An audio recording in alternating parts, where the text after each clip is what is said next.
Okay, so we're going to get started, guys. We're super excited to be here. I'm Julia Lupton. I'm Faculty Director of Illuminations, and we are a proud co-sponsor of this Born Digital, very original play, The Mass Debate. And it's viewable on YouTube, as you probably already know. And we have tonight with us our amazing playwright, and we have two actors and the director to talk to us about how this play came to be and what it has to tell us about our current situation. So, hi, Kyung, you're the playwright, and this is really your brainchild. Congratulations on the creation of this original play, which is really about the mask debate and how it remakes fragile alliances among wealthy parents in an Orange County private school. And you also highlight the experience of Korean Americans, which gives the play a really distinctive angle. It's funny as well as moving, and there's even a surprise reveal at the end about the nature of the opening conversation between P. Kim and Gigi. Don't worry, we're not going to have any spoiler alerts for those of you who might not have seen the play yet. Anyway, it's great to have your part of your team here to look at some clips with us and then join us in a conversation about the mask debate. And I thought you could just start by telling us a little bit about the genesis of the play and the role of your own personal experiences and observations during the summer of 2020 that led to the creation of this drama. Thank you, Julia. And before I begin, let me just go on record and say I like to thank the sponsors, Illuminations, Center for Critical Korean Studies. June has been absolutely wonderful, doing all the tedious, administrative accounting work that is just so hectic and chaotic during the pandemic. And also a Korea Foundation, who also came in as a sponsor for the play. And without their support, obviously, none of this would have been possible. I'll get to it also, but the two pivotal people, that was just absolutely inspirational were Jane Page and Gavin, who were obviously veterans and still are veterans in the world of theater, and they really helped me to conceptualize, better harness and polish, the script along the way. And so without their help, this would not have been possible. So let me just say it out there. It really began as, some of you may have seen the play, but it was around the July 4th weekend when I had gotten sick all of a sudden. And it was really horrible, strange experience, because I think all of us, even those who have experienced COVID, never go into the experience saying, I'm going to get it, right? All of us are saying, we're never going to get it. We're never going to get it. It's a kind of a mentality, although obviously whatever, 14% of the people have gotten it, in the United States. So it's astounding, the obviously percentage of the people who've gotten it.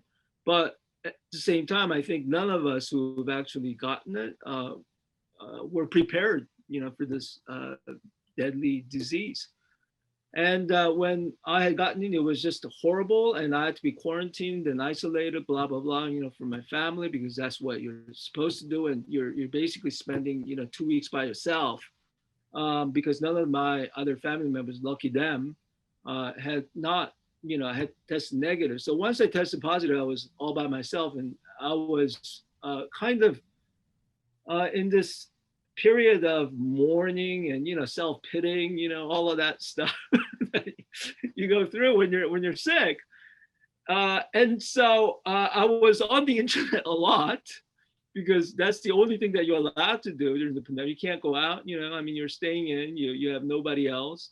And one of the things that I had campaigned myself to do during this time is, like, I'm really sick now, I'm feeling wretched, and there's a scary component of this disease. So I was determined to actually talk to some of my daughter's school's parents. My other, that we had the chat room, third grade chat room, and I utilized that, the listserv, to share, sort of this kind of a warning that's out there. Listen, this is really scary stuff, and we have to think about what our health protocols may be, getting ourselves prepared for the school reopening that's coming up soon. And there were, the private school that my daughter was attending, was going through some of these preparations of what to do during the school reopening. So this was a timing that was right for that discussion. So I wanted to, seek out, what can we do to actually encourage the school to be strict with some of the health protocols. And then all of a sudden, I sent out this email, and I started to initiate a conversation, and all of a sudden there is this weird silence, and only about 3 or 4 other parents, and these are the people that, I mean, my daughter had been at the same school for the last 5 years, so I knew the parents pretty darn well. I mean, they're not like friends. Some of them are actually friends, but very close acquaintances, because we do play dates and birthdays together. Have been doing it for years now. They're actually probably better friends than some of my colleagues in my own department. So I was extremely shocked when I actually found out the silence was then replaced with these attacks. And they were pretty vicious, the way in which they reacted. And I never thought for a moment, that I was the libertarian kind of parents, or anti-vaxxer parents. They were so close to me, because I would see them on TV, I would see them on news, but I never thought that they were actually part of my everyday life, in to this extent. And only because I started bringing up this conversation, talking points, did they really reveal their true colors. And we had this obviously unfortunate debate, and a lot of the people who supported my position, said, okay, we have to be more strict with health protocols, were too scared, it seemed to me. Many of them minorities, too scared to actually say anything. And then I felt, well, it's Kyung again. It's Kyung versus the world. And I was so demoralized, and I was already sick. I was physically sick, and now I was psychologically sick. So I was pretty devastated, and I talked to Jane and Gavin, who's actually 2 doors down from me, who live, they're my next door neighbors practically. And I started talking to them about it, and they said, listen, why did you put it in the play? I said, oh, okay. That might be my revenge, against the world. So there you have it. That's the context in which how this all began. And I was obviously able to meet the wonderful director through Gavin and Jane, and these wonderful actors. Many of them actually came through our drama department. Well, it's wonderful. Maybe you can show us a little bit of the play as a review for those who have seen it, and as a little taste of the pleasure ahead of them for those who have not. Right. So because Crystal is here, she plays Gigi. Anatoly plays P. Kim, the protagonist. And this is, let me just take you through the first scene. And just 5 minutes or 6 minutes of the first scene where this is being set up. P. Kim is a film producer. He's not a school teacher. He's not a professor. And he's being encouraged by a friend Gigi, who is also a fellow Korean American, to take up more interest about um, the school reopening and the health protocols that they're discussing. Can you play the clip, please?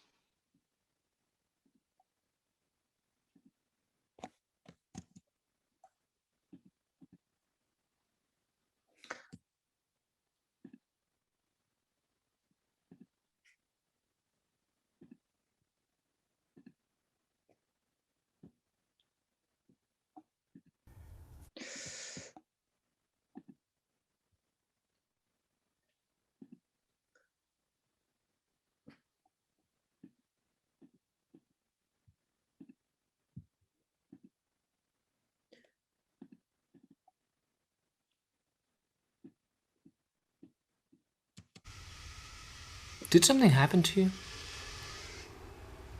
No? Why?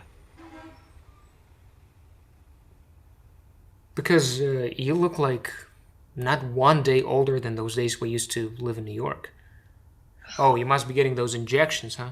The anti-aging shots? Oh, I'm no Britney Spears. Of course not. Well, you are technically an OC wife. So what's the secret? It's the camera on my new iPhone, P. Women just know where to place their phone in order to look better on these video calls. All right, so I am expecting a call, so Okay, I'll cut to the chase. So, you know this multi-school parents Facebook chat room that I sometimes, not that I exactly actively participate, but I just browse from time to time? yeah, I ain't got much time for it. Okay, I know. So that's why I'm here. How do you feel about your daughter Shuwon going to a school that's going to be masks optional when it reopens in fall? What? No, that's the equivalent of getting on a freeway with a bunch of drunk drivers. Crazy, right? What if masks are not required? No, I mean, it won't work. I mean, it's like no third grade child will wear a mask if it's not required. Gigi, didn't you tell me that Maltese is a hippie liberal school, unique in Orange County? Oh, hell no. I said that Maltese was a hip libertarian school, P, not a hippie liberal school. Huge difference. I mean, of course it's not the same. Of course it's not the same thing. Yeah. I mean, that would make sense. I think I overheard a conversation at Chiwan's birthday party that like the Maltese is one of the few schools still in Orange County that allow like exemptions on immunization based on personal choice. I mean, still, these parents, it's horrible that they're against their children wearing masks. Wait, so no one in that chat room like listening to Fauci? No, not really. And the list of fake news gets longer and longer. Newsom, Garcetti, Barbara Burks, Robert Redford. Wait, what do you mean, Robert Redford? You don't know the guy with the beard who's the head of the CDC? Oh, Robert Redfield. Okay, fine. You Hollywood elite, Robert Redfield. Some of these libertarian parents, they're all white. And I mean, they like me and all, but they're still white. And they refuse to listen to any of that shit. They insist masks are counter healthy, counter freedom, and ultimately un-American.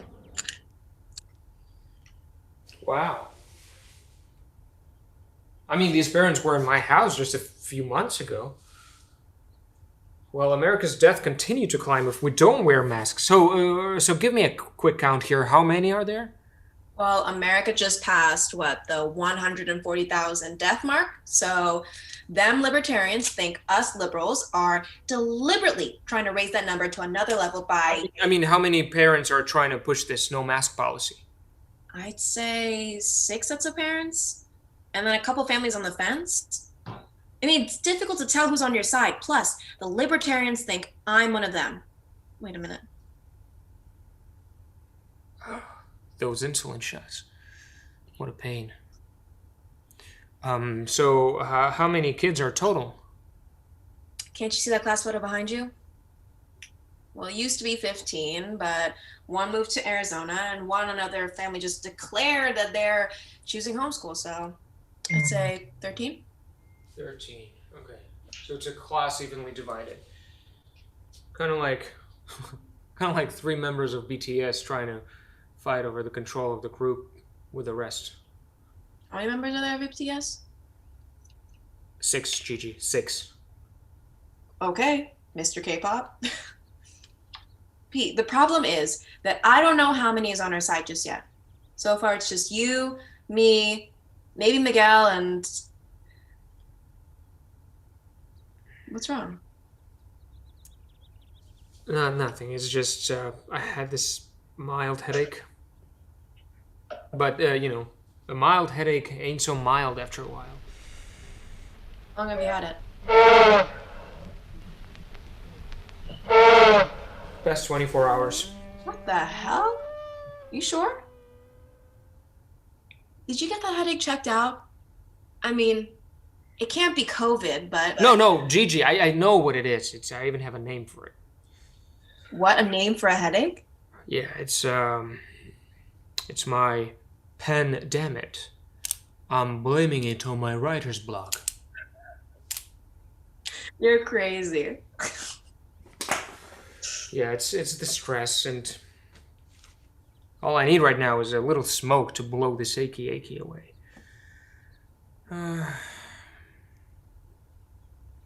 Hey, these are the moments that I regret that I quit. Anyway, you've yet to tell me the reason why you've called.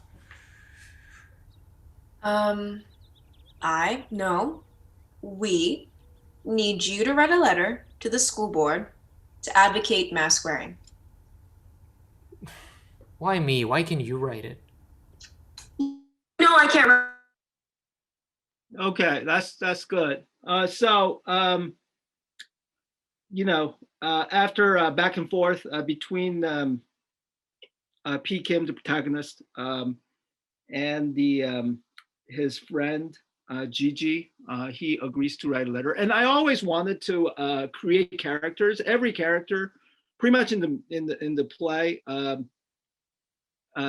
talks or is trying to struggle through a position of refrain or reluctance, and so that was important. That P. Kim is a kind of an activist, but reluctant activist, so to speak. So he has to be persuaded to get himself in motion or to become passionate about the agenda that he's actually trying to attain. But slowly and surely he'll become acclimated to the cause. And this is the second scene where finally the letter has been delivered to the school, and the school has now invited, along with the board woman of the PTA, Beth, and they have agreed to meet P. Kim through Zoom. Okay, so can you play the next clip, please?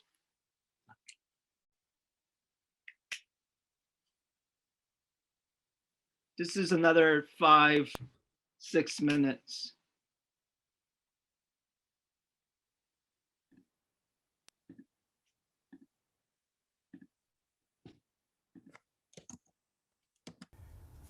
Did I hear you correctly? Are you telling me that I have to take Shiwan to another school?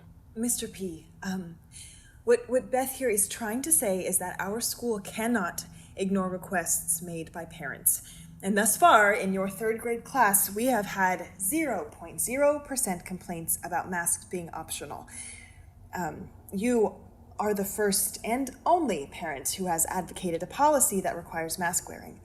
Required mask wearing is un-American. Beth, you need to calm yourself down.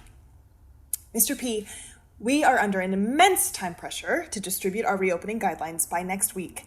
If you feel there are other parents in your third grade class who feel the same way as you do, I suggest you have them inform us. Would 48 hours be enough? You mean you'd be willing to poll the parents of our class again? Yes, if we hear from enough parents willing to support mask mandates on children, then we would designate your class as a mask-wearing cohort. Miss Zoe, the PTA has already decided that our children will never be required to wear Mr. masks. P will have to see for himself that our Maltese community is not close-minded, and there is no variance among parents over this mask wearing. We look forward to hearing from other parents who share your thoughts, Mr. P. I suggest that you be, what is the word here? Expeditious. Yes, expeditious. Here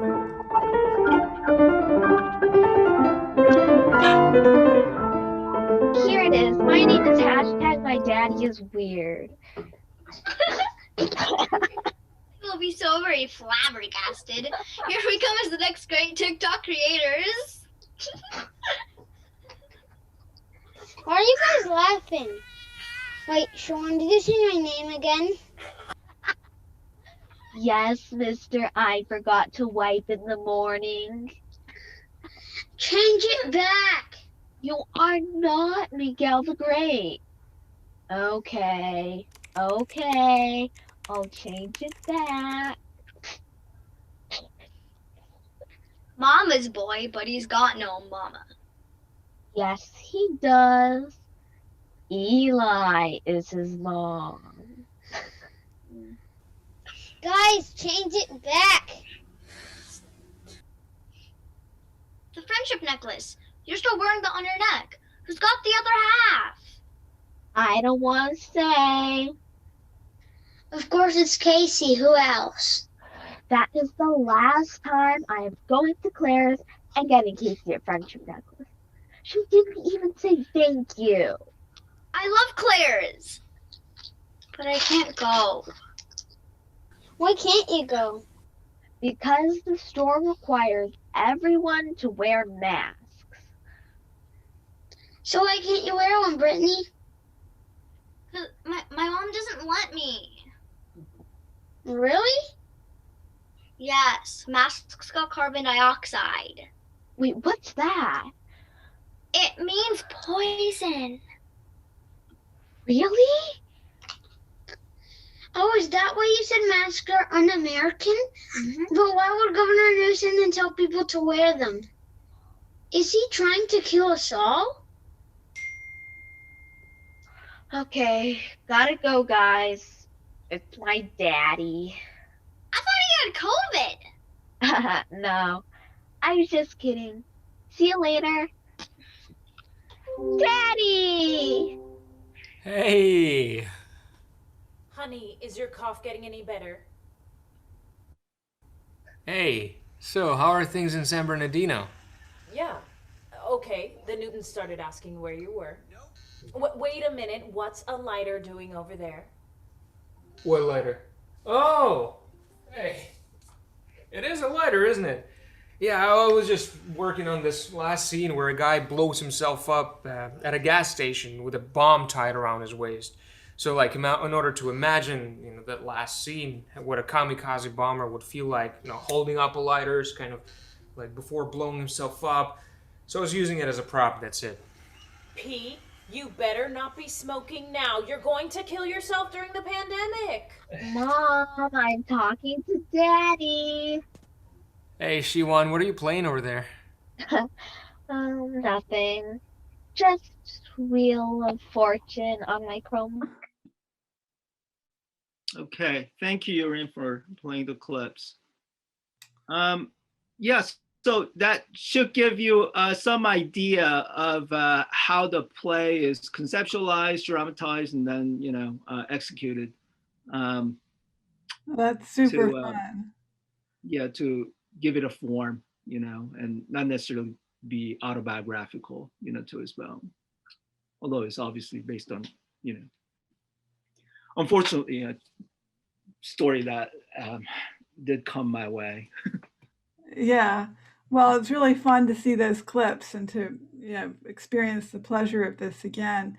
So the play, as we can see from the clips, is about the mask debate, but it's also this window into the Orange County private school scene, as we see in the great exchange with Beth. and P. Kim and the school principal. And so you've really done a kind of satire of the liberal and libertarian values and the weird way in which they mix. You've got some great characters in here, the not so famous screenwriter, the gay dads, the First Amendment lawyer, the college professor, the wealthy bicontinental immigrant family. And a lot of the humor of the play, and the play really is quite funny, comes from the interactions among the parents, and also, as we saw in that last little bit, the interaction among the kids and the way in which they're manipulating media and Zoom, and also just the power dynamics of kids.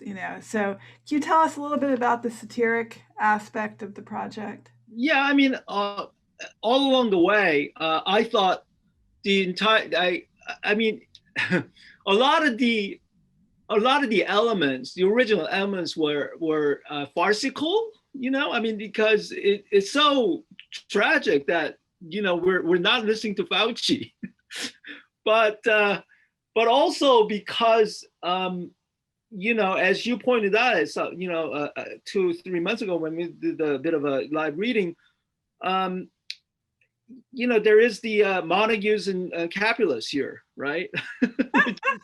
You have a Romeo and Juliet. Which is unfortunate, but that was what was really extremely sad. It's comical in some ways because we're having this ridiculous debate, and I thought, my goodness, these people don't know shit, or they like to insist on certain kinds of scientific data, but it all comes from obviously Scott Atlas, who we know was a hoax, and Trump, and so that's the comedy and the farcical element. But there's a real tragedy element, which is like, oh my goodness, these are parents of my child's best friends, and they go to the same school, they're in the same class.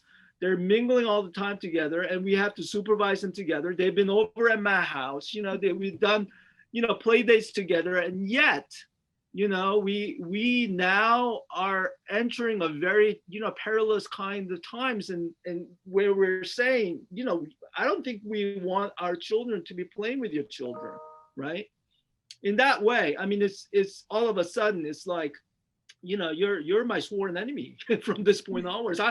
I didn't think he would go there, but he eventually did, unfortunately. And I don't think I'm the only person out there who may have experienced this, similar kind of situation, because the mask debate, like whether to wear a mask or not to wear the mask. I mean, it was just a horrendous and yet funny, droll kind of a thing, that came to me. So I wanted to obviously use it to represent the children and the folly, the condition of the folliness, or kind of the drollness out of all this.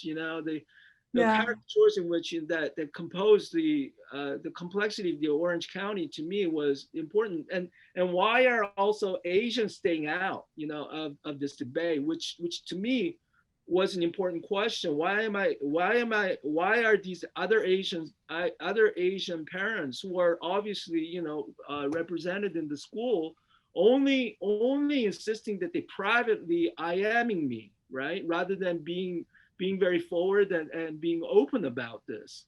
And there's a lot of, obviously, I think, how can I say this, racism, that people are afraid of. That reduced, obviously, the people who wanted to be veiled, right? Even though I felt I was the one who was on the side of science and the side of truth, that many of the people who represented my side were ironically afraid to speak out, and it was people on the other side, who are the anti-Fauci constituents. They were the ones who were very vocal. So, and I thought that's a lot of what made it very original and different from what we're reading in the newspapers, and that the satire is not just of people who don't believe in masks versus those who do, but really the power dynamics among this group of people, and the way in which race and gender and sexuality play into who's allowed to speak and to whom and when. So I thought you did that extremely well.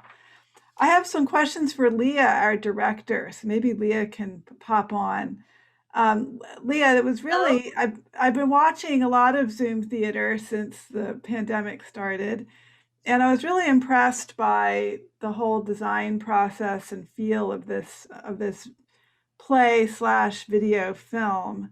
There's, you open with the Zoom window on top of a COVID Orange County Google search, which at first I thought was like an artifact of my screen, but then I realized it was really part of your overall design. You also incorporate text messaging, filters, TikToks, and other digital effects. And you do some nice things like floating the two PKIM's photos over a hospital room. And then you really kind of try to recreate the school ground when the school reopens in the fall. So I was really impressed. And it made it easier to watch than a lot of Zoom theater because the screen keeps being changed up and we get a sense of the kind of range of, the telephone call versus the chat room. And there's different ways in which we've been interacting with each other remotely during this strange period. So could you tell us more about how you developed the audiovisual environment for this Zoom play, and also just more about the post-production process? Yeah, of course. Hi, everyone. My name is Leah Fahori. I am the director of this piece. And so, when I approached this story, I think there was something really, well, first of all, I just wanted to name that, like, what Kyung had written into the script was very, it did include a lot of these things, right? There was a lot of stage directions indicating text messages going back and forth, and what might be on PKIM's screen that's kind of on the forefront of his mind and distracting him. And so what I was interested in doing is kind of being able to portray that for our audiences. And particularly because this is a Zoom play, right? We have to straddle that fine line of like, what is live theater and what is a Zoom play, and what is this like new field that we're working in. I have seen a lot of Zoom theater as well, and it's hard to like get that excitement and oomph. And I think what's really great about this piece was that it was written for Zoom, right? The play is intended to be these Zoom conversations happening. And so I think Kyung has done a great job in like leaning into, and in the writing, leaning into this like platform. And so I was really interested in uplifting that, and kind of stepping out of the way and being able to showcase all of that interesting aspects going on. And for me, I think there's something really interesting about this very personal experience for the character of PKIM that is also happening to all of these people, and it's kind of this private becomes public. And so there's something beautiful about having these intimate moments of like seeing PKIM's screen and seeing the text messages he's receiving that allows us to kind of negotiate that public and private aspect and kind of see both. I also think there's something that I was trying to accomplish was indicating to our audiences that this is from PKIM's perspective, right? It is very much so from his perspective, even though we've created and we've crafted this like beautiful debate and this conflict from both sides, that ultimately we're standing behind PKIM. And so being able to place him as like our primary person and to see things through his eyes, I think was very important. And so that's kind of where all of these decisions and choices were being made and where they were coming from. And so a lot of it was collaborating with Merle, who is our videographer and helped with the recording and all of that fun stuff. And he did the first pass of editing. And so, a lot of it was collaborating with him on how we might be able to portray this in a Zoom setting, and what can we actually edit together to make it feel like a Zoom play. Because what I was also struggling against was like, I wanted to feel like it wants to have that live aspect. It wants to feel like a live piece of theater. And so like, how do we get all of those fun things that Zoom does that, like, sometimes you cut off and it's like, wait, what just happened? That's very natural of Zoom. And so how can we like integrate that as well into the storytelling? And so a lot of that post-production process was kind of sorting through all of our takes and kind of meshing together like that shot that we wanted, that indicated everything that was going on in the world, and also had that feeling of like, oh, this is happening live, like, oh, who knows what will happen next. And I will share, right, like those last two scenes are meant to be in person and not necessarily on Zoom anymore. And so we were like, oh, wow, how do we do this while still being on Zoom and still recording through Zoom? And so I had this idea of like, well, what if they're overlaid on these images? Because I believe, if I'm not mistaken, when they did the live performance, they had done virtual backgrounds. And to me, I'm like, oh, virtual backgrounds is a great choice, except Zoom doesn't do it very well. Zoom does not do virtual backgrounds very well. And so I was like, cool, how can we still give us the feeling of being in this space without putting it behind us right here? And so I was like, oh, well, what if the world around us, and we're still in our little box, but the world around us is the world of the play, and maybe the way we interact and move, specifically how the Zoom boxes move, it feels a little more like we're in person and in space with each other. Well, it was very impressive technically and artistically. I was really, really happy with that. Anatoly, do you want to come on for a minute and introduce yourself? And Anatoly plays P. Kim, who is the hero, as Leah indicated, very much the filtering consciousness of this play, and you're on screen for quite a bit of it. And I understand that right now you're actually in Kazakhstan, where it is very early in the morning, and that you're also actually suffering right now from COVID, which is a kind of an irony. So, It is an irony. Yeah. Yeah. Right before I signed up for the play, we were in discussion whether I would go to Kazakhstan or not, because I was supposed to back in December, and I decided not to go because, for various reasons, and to do this production. And then finally we got our tickets, come to Kazakhstan, and then we stayed safe for this entire year, right? And then just being very safe on all fronts, and came to Kazakhstan. And here, everything here in terms of COVID is a little bit more relaxed. There was a big wave of coronavirus back in June 2020. My father got sick. A couple of my close people actually passed away, and then I think people were just over it, and it was just like they were too tired. They are too tired right now. And then, but we came with the same kind of sense of alert and just trying to be as safe as we were in Los Angeles. But yeah, I don't know. It got to us somehow.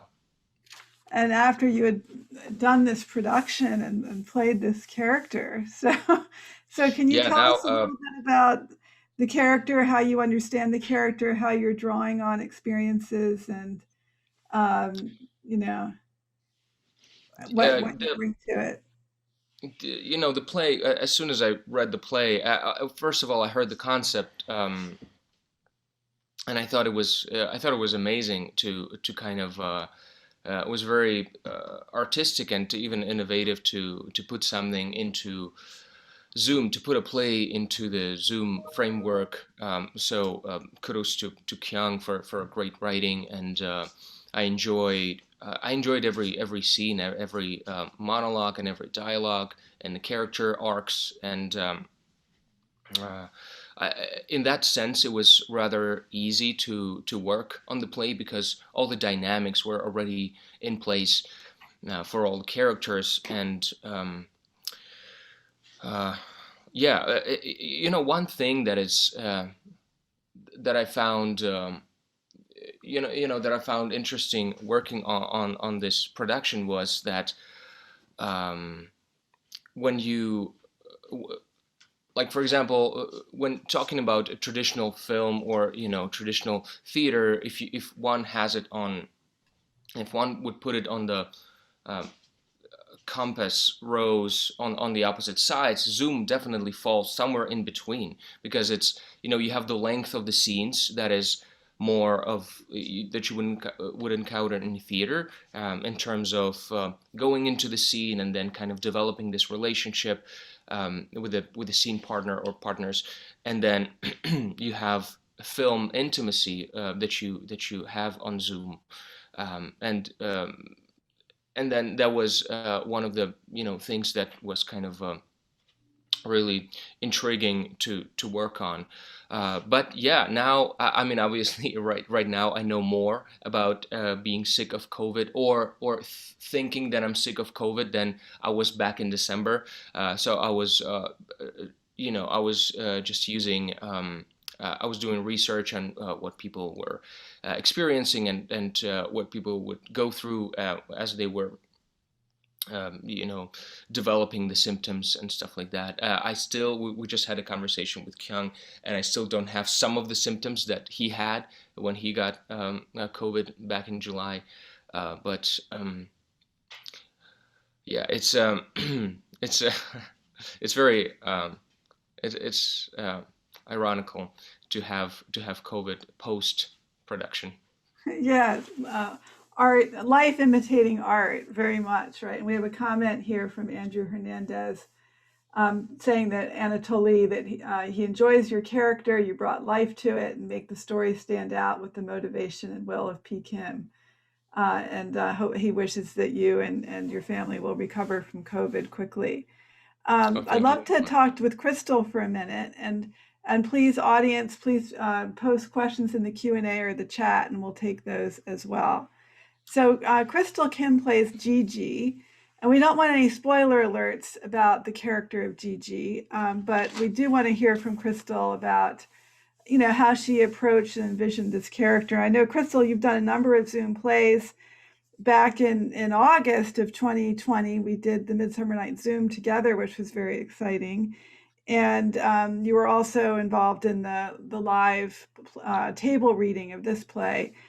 So tell us a little bit, first of all, about how you approach the character, and also how you have been evolving as the medium has been evolving with Zoom theater during the pandemic. Yeah, a lot of Zoom plays, a lot of Zoom plays. Love it. It's something to keep you sane. Yeah, this character was interesting. I mean, she's much older than me. Thank you to Kyung for that one line saying I look great for my age. But without revealing spoilers, I mean, she's very interesting because you're meeting her in the context of P. Kim and their relationship, and a lot about their past comes up.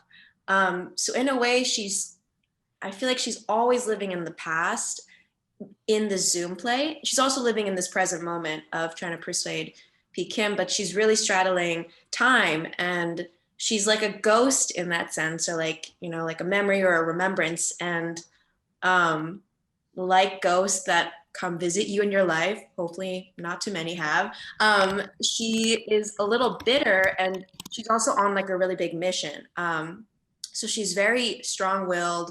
She's a woman that's formed by her loss and grief from this previous relationship with P. Kim, but she's also hopeful and empathetic because I think what she's trying to communicate is she represents like this critical amount of people who are trying to do something in this time to save lives.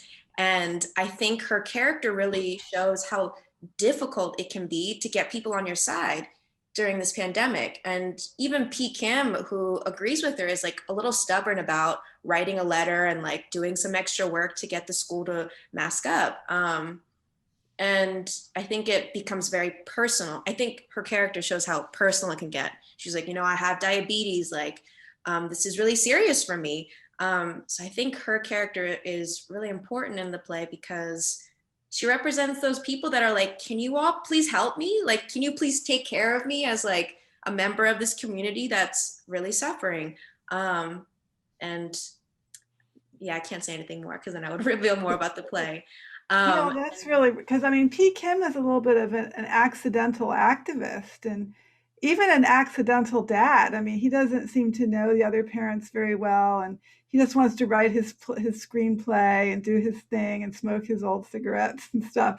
But she really like gets him involved and revved up, and she has to kind of act through him, and he ends up being really motivated. So make something happen. So I thought that was it was a very interesting relationship between the two of them, with the past love interest and his ambivalence about being with a Korean woman earlier in his life and how that plays out. So that was great.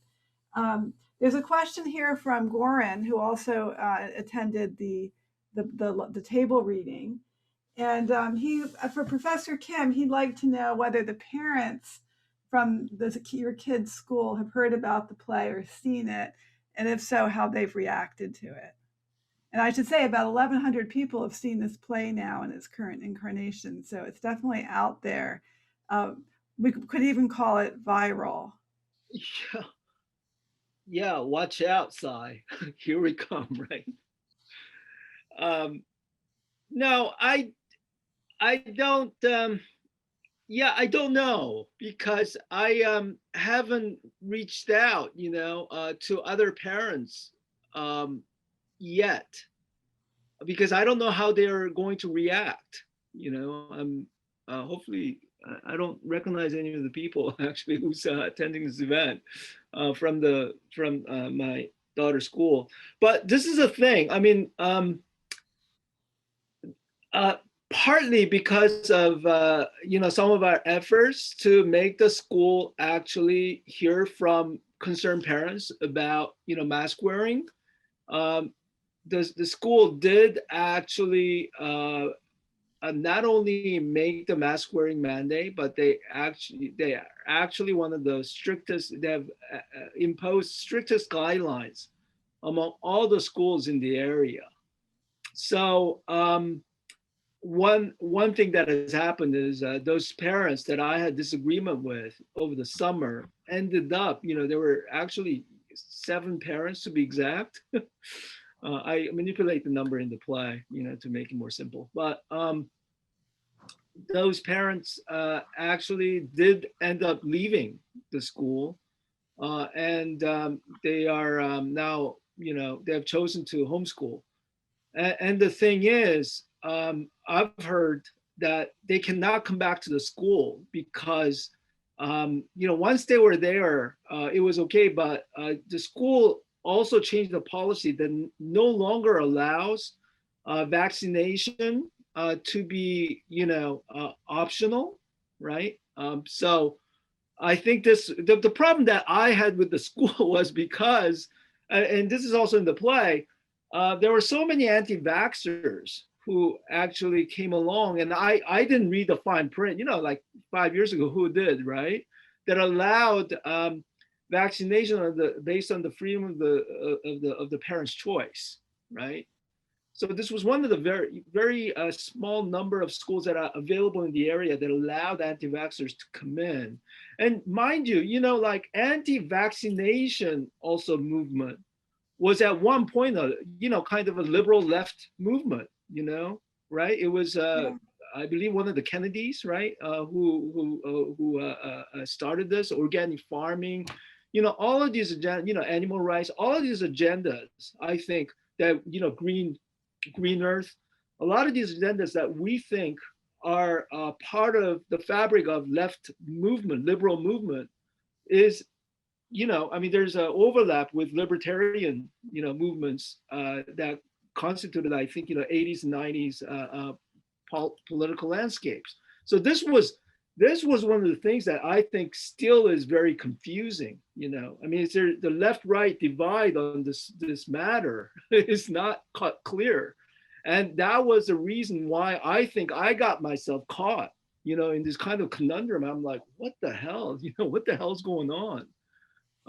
And hopefully this became hopefully the pandemic, if there's a silver lining at the end of the tunnel, that we can actually think of this, right, as a lesson learned, hopefully. And I keep saying this even to the people who are on the other side of the fence. There has to be agreement on certain things here. Vaccinations have to be productive, right?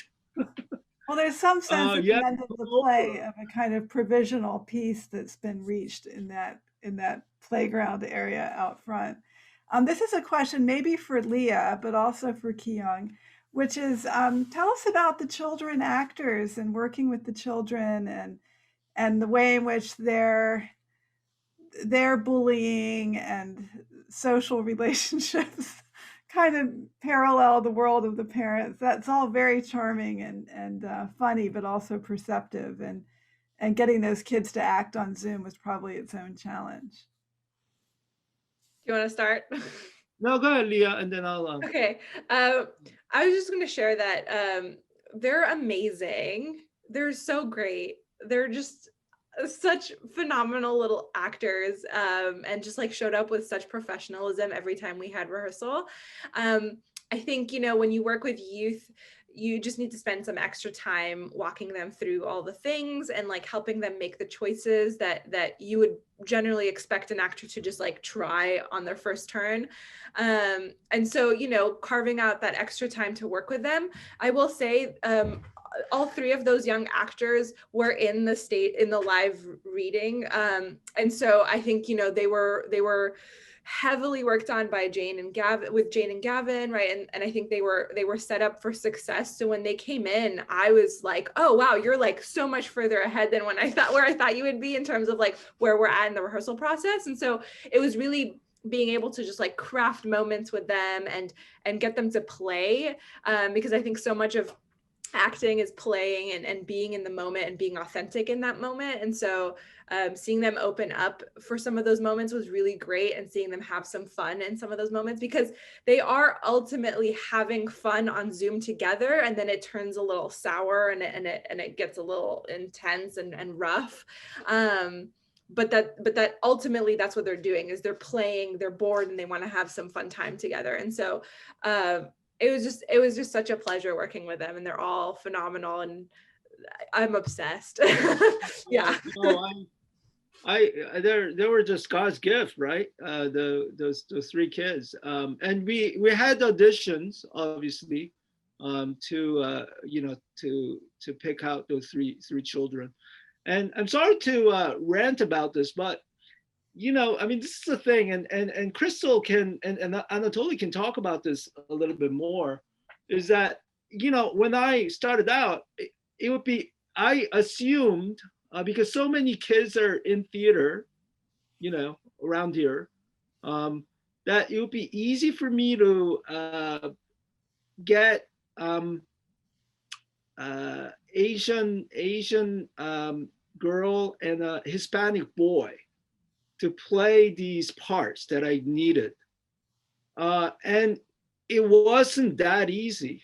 You know, it wasn't that easy. It wasn't as if we had, you know, record numbers of audition tapes being sent in. And I think, and also, I mean, this also speaks to the rarity of Asian male actors also, you know, adult actors that are out there. I mean, we were very fortunate with Anatoly. And obviously we were very fortunate with Crystal. But you know, both times that, you know, we had casting calls out, and you know, we're looking at actors, especially for an Asian male actor, it was so damn difficult, you know. And there, you know, in this campus, in this in Orange County, where, you know, it's like 40% Asians, and yet it's so darn difficult, you know, to find Asian actors. I think is almost a violence, right? I mean, there's something going on that I think speaks about, you know, the condition of how represented we are, you know, in the field of arts and drama, and you know, and so on. Maybe Crystal. I got really upset at one point. Why are there not that many Hispanic, you know, children being sent to, you know, musicals and theaters, or, you know, acting camps? Why are there not many Asian, especially Asian male actors, right, out there? Even on this campus, you know, where we know it, half the student population is Asians, that, you know, like drama school just doesn't cultivate, right? Is it I mean, you can't, is it the chicken or the egg? I mean, are we not creating enough parts, you know, for Asians? Where is it, right? So sorry to be, again, ranting about it, but that maybe Crystal could comment on that as an MFA student, current MFA student here at UCI, where I know we're made a big effort to diversify, but you've had an experience here, and we've got, I think our audience would be interested in hearing about your perspective, Crystal. Yeah, I mean, it's so funny because this question, like, I'm sure Anatoly might agree, but this question is like infused in me. It's like the reason I act. It's the reason it's difficult to find parts. It's the reason it's hard to find Asian American youth to audition. It's like it consumes my career. And sometimes it becomes bigger than I'd like it to be because I did this for the creativity. But yeah, it's the chicken or the egg question because I remember, oh, what was it? I was at UCI and we were doing the first Asian American play, I think ever, for the UCI drama season. And there was a lot of pushback. There was a lot of behind the scenes work, but there was a lot of pushback against producing it because everybody's argument was everyone who was not Asian was like, there's not enough Asian American youth for this. And so Daphne Lay, who's in the UCI drama department, she was like, you know what? We're going to make this happen. And I'm going to, found a club. She found a theater walks. And so she created this club so she could groom, it sounds like a weird word, but like prep these kids to audition.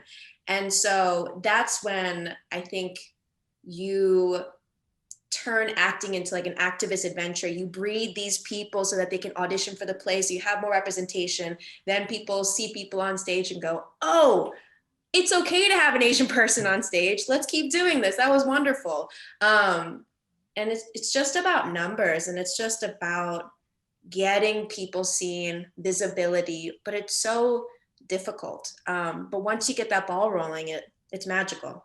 And that's what's so important about this play. And a lot of my students have seen the play and they're like, it's a Korean American perspective on the masks. It's not just about the masks, but it's bringing in this particular perspective that they don't see being represented anywhere else. And so I think it's really just a very important contribution. Anatoly, do you want to comment as well on this Yeah, issue? for sure. That was, that was one of the reasons, another reason why I was so, captivated by the play when I started reading it, as I saw these Asian character names, and I was like, oh my God, this is great, this is amazing. This Asian person talks to this Asian person. Yes, I'm sorry we have to say that, but that's the truth. You don't usually encounter it in theater or in film, and then I was so amazed by the by the courage that Kyung had with telling this story. And the problem is that right now, when an Asian person appears on stage or on film, there's this glitch happening. It's like, oh wait, they can't really be that. They can really be of that profession. They can be that person, but no, they can. That's the people that we encounter every day, and I think it's our job to raise those voices, to be those people for the audience. So yeah, I think in that sense, this play is doing a great justice to the community. Yeah. And Leah, do you want to comment on that before we switch to a final clip and a final question? Yeah, absolutely. So I work in regional theater. I worked in a casting department, and I myself am an immigrant. I'm an Arab woman, and being exposed to casting at a regional theater and what that is like, if we're not being intentional, if we're not actively looking for artists, if we're not creating opportunity for artists to grow and have those opportunities to like get more under their belt and practice more, then we're setting ourselves up for failure. And so I think there's a lot that's being done nationwide amongst multiple communities that haven't been at the forefront necessarily to create more spaces for themselves. For example, I think of CATA, which is a consortium of Asian American theater artists that is specifically an Asian American consortium that is focusing on creating more Asian American theater and creating more stories for Asian Americans. And so I think there's a lot that we are starting to move beyond in the theater scene, and theater is systemically racist and lives in all of that. And so being able to usher into like the new world and make better choices I'm starting to see, you know, across the region, all of these theater companies starting to have conversations about how can we do better, how can we move forward and make better choices. And so I'm, you know, it's always disappointing to like be here and, you know, and not be there, not be where we see ourselves in the future. But I think there are a lot of people doing some really great work to get us there. And I think the biggest thing is investing in the arts young, y'all. Invest in the arts. You can put your kids in art acting classes, put your kids in drawing classes, like give them opportunities to express themselves because they will surprise us all.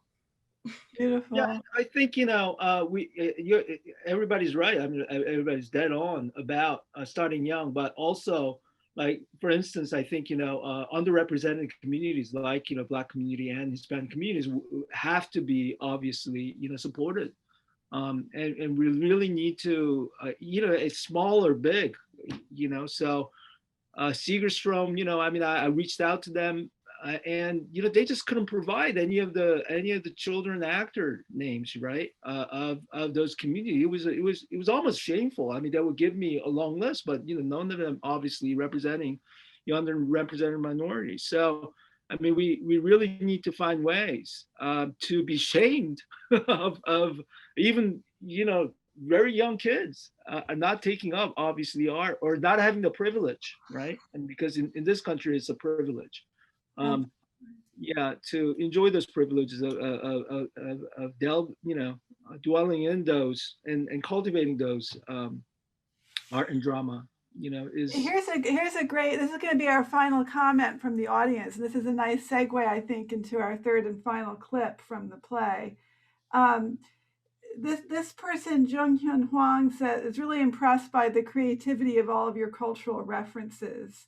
The Murakami, which maybe we're going to get a bit of, the different kinds of musicality, the Rachmaninoff, the Britney Spears. I was interested in the Britney Spears now that she's so much in the news with the recent documentary. The play's many comments on hybridity, political consciousness, BTS, the K-pop stuff, kamikaze. So what were your intentions in making the narrative so complicated with these additional cultural references? And what would you call the genre of this film/play? Thank you for the comments. The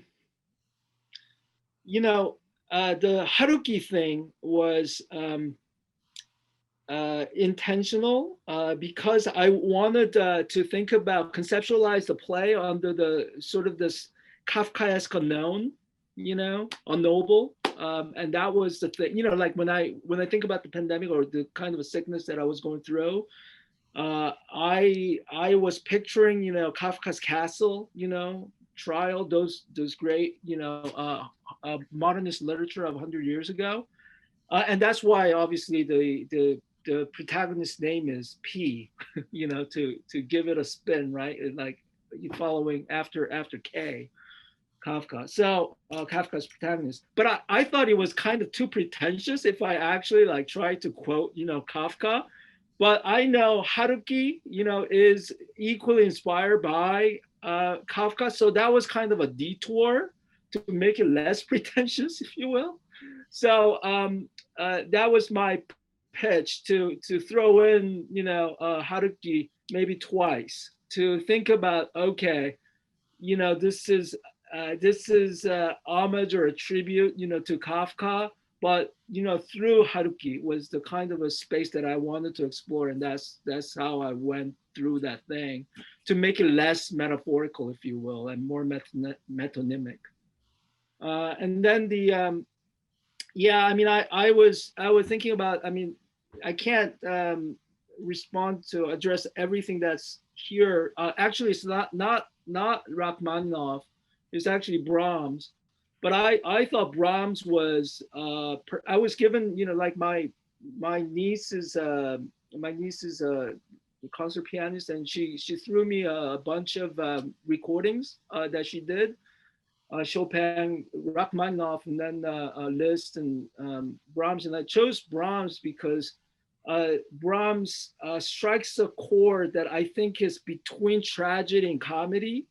And that was the kind of an aim that I always had, trajectory and narrative arc, everything, So it fit in pretty well, So Chopin is too, Chopin's etude is great, but it's too like comedy and too droll, and it doesn't have that kind of a tragedy element uh, necessarily associated with it. But Brahms was modern and classical, and yet it was melodramatic and comedy. So that was and pretty humorous, and so I was drawn to that. Um, and yeah, a lot of those references, Kamikaze, BTS. I just wanted to throw in Britney Spears just to make it contemporary and really because it's I think how I talk. I just I just say these things. They're not necessarily funny, but I feel as if they're sometimes funny. Well, And you've hosted a lot of amazing events here at UC Irvine involving K-pop and right, popular so culture. So yeah, so maybe we can see the final clip. yeah. So this is Yuri, am I ready? Yeah, this is one of the scenes where I talk about, or the one of the scenes that actually involves contact tracer. And those of you who may not have seen this, it's again trying to strike a balance between comedy and tragedy, the farcical nature of the pandemic, and also it's based on my experience. I did have a contact tracer call me when I was sick. So here you go.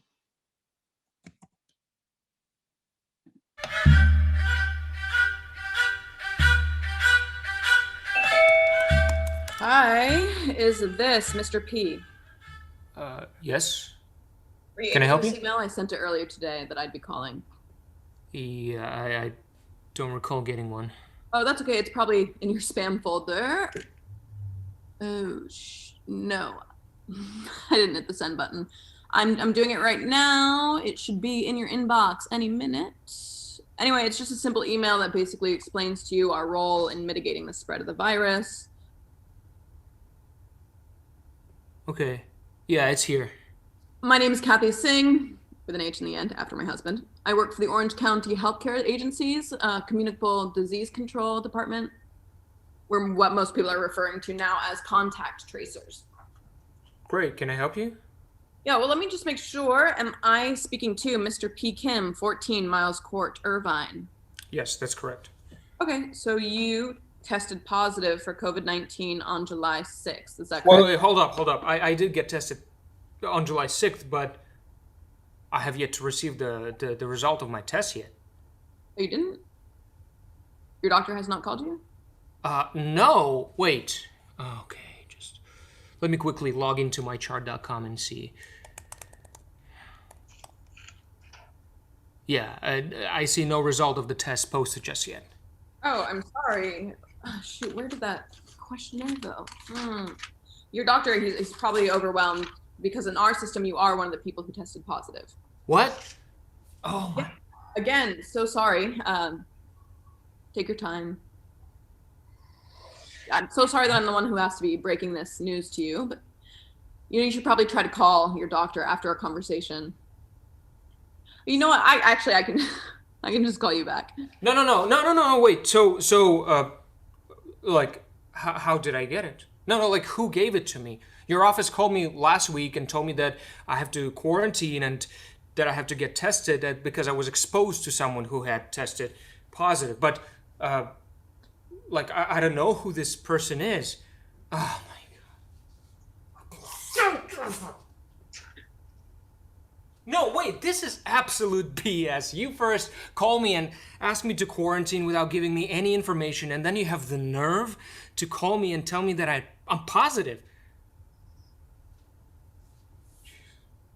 Yeah, Ms. Bree, I have no way of tracing back to where you might have been exposed to the virus because I have very limited information as well.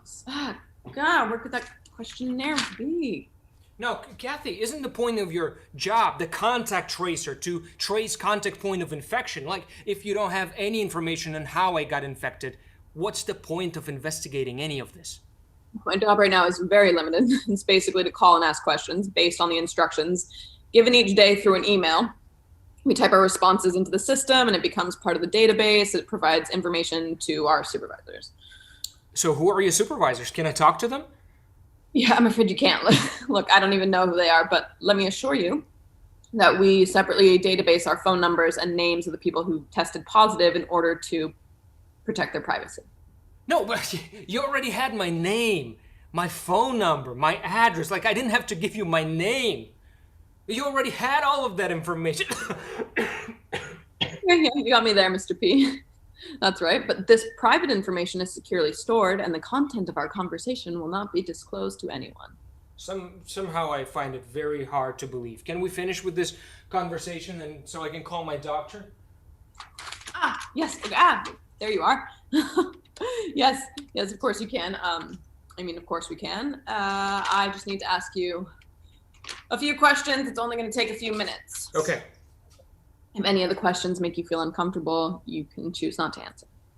I'm a little calmer now, so sorry I got upset with you. Nope, it's quite all right. Look, I'm really used to people who tested positive getting angry with me. They do.